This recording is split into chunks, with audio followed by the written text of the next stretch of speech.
bienvenue dans notre nouvelle section Réflexion dévotionnelle biblique.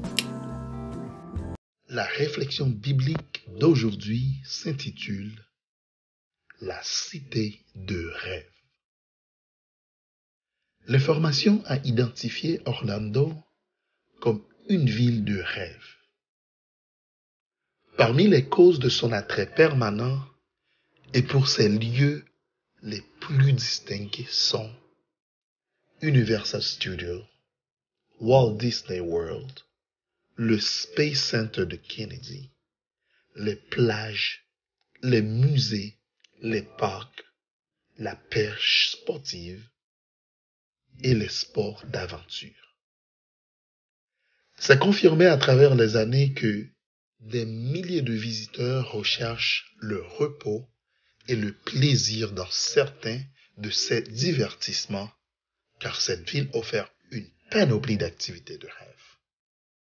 Mais savez-vous qu'il faut 67 jours de 8 heures pour participer aux activités et visiter les lieux les plus marquants? Ah oui. Bien sûr, visiter cette ville n'est pas quelque chose d'accessible à tout le monde. En revanche, il existe une autre ville ou cité dont on a vraiment rêvé et accessible à tous. Quand Paul a fait référence à cette ville, il a dit que c'est là où se trouve notre citoyenneté, promise par celui qui a dit d'aller nous préparer une place, dans Jean 14, versets 1 à 3. C'est une ville unique, avec des fondations dont l'architecte et le constructeur est Dieu. C'est une ville propre, sûre, saine, parfaite, éternelle et accessible à tous ceux qui y croient. La distraction, le divertissement sain, le repos, la recherche des connaissances, l'espace et les voyages spéciaux ne sont pas sporadiques et réservés à quelques-uns. Tout sera permanent et pour tout le monde. Cette ville et cette vie de rêve sont la raison de notre espérance. On sait que, selon Aristote, l'espérance est le rêve de l'homme éveillé.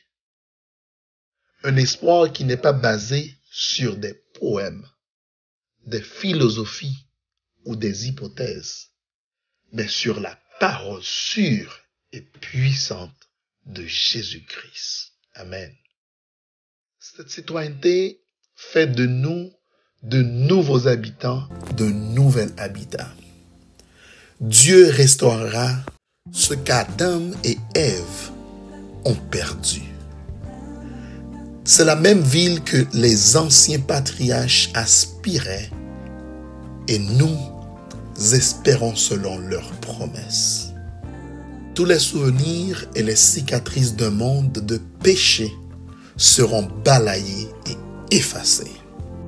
Nous profiterons de corps parfaits et d'une énergie illimitée pour explorer les merveilles de l'univers de Dieu.